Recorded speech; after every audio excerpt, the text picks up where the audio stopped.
দিদি, রাজা মশাই কি ভীষণ রাগী?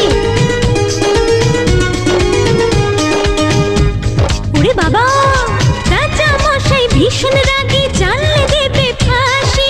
কেউ দেখেনি রাজার মুখে কোনোদিনই হাসি। রাম গরুরের ছানা নাকি?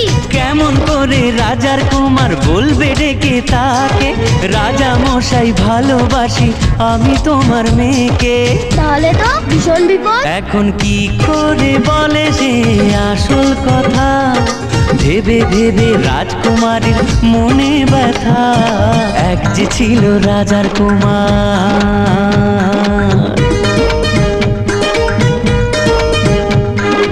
ওদিকে সেই অন্য দেশে রাজার কুমার এসে বিয়ের কথা বলতে এলো হবু জামাই বেশে।